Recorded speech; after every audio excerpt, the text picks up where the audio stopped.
and you can respond by pressing the numbers on your keypad. So the question tonight, and I know this may be a difficult question, but we need you to just choose one answer. We want to know what you think ought to be the federal government's top priority.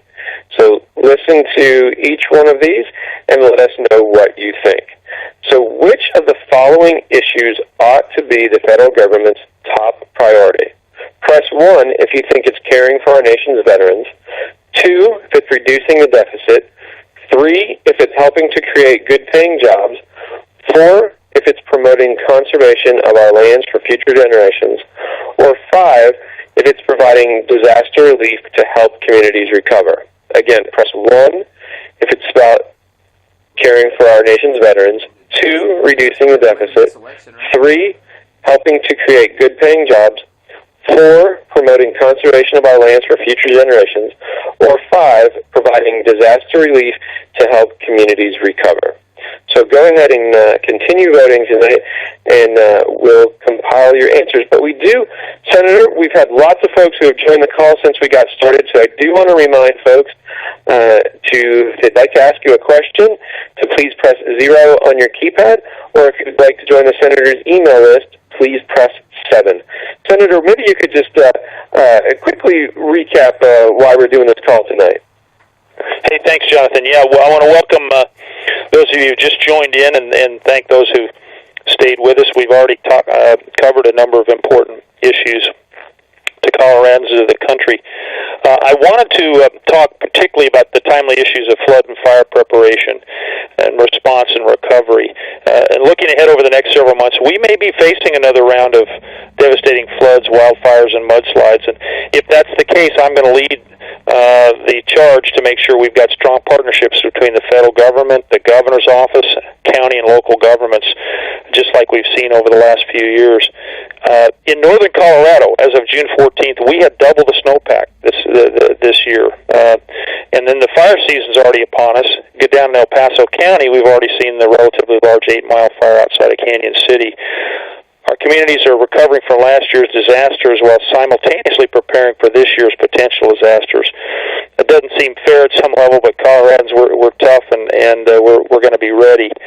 In the wake of last year's floods, I was really proud to ensure that we received here in Colorado $261 million from the Department of Housing and Urban Development, which will help us rebuild and mitigate what happened.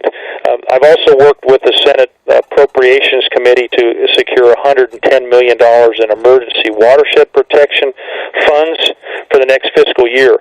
Those funds will fund many more Colorado disaster-related projects to protect our Colorado families and communities in the months ahead.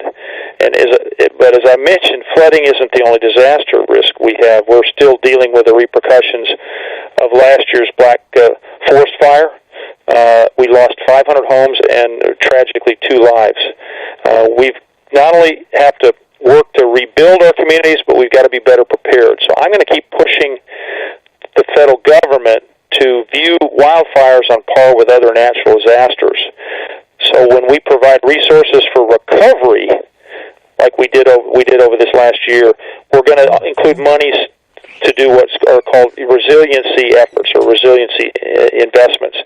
So if you think about what they're doing in New York and New Jersey or Florida, where they've suffered from hurricane damage, they not only rebuild, but they put in place infrastructure that will help prevent damage in the future.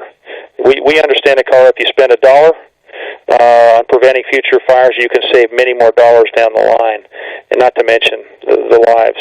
So I'm really pleased that idea was passed in a bill that was bipartisan that passed the Senate Appropriations Committee at the end of June. That was an important bill. It's the annual spending bill.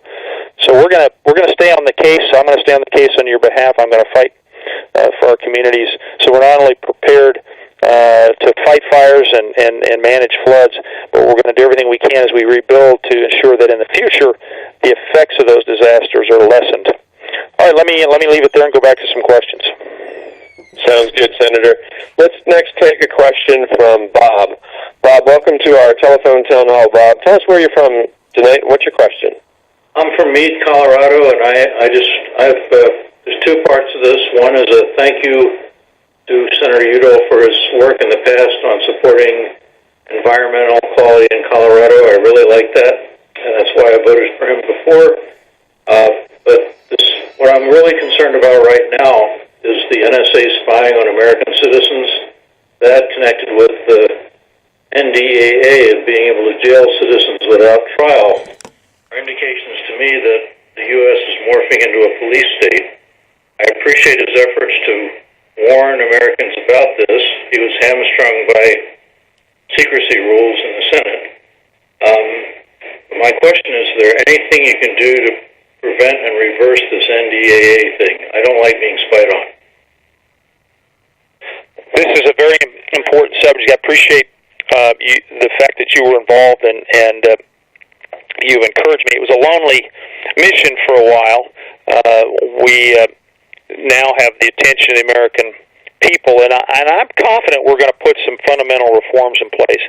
I would tell you that the bill that came out of the House about a month ago, for my liking, is a little bit too watered down.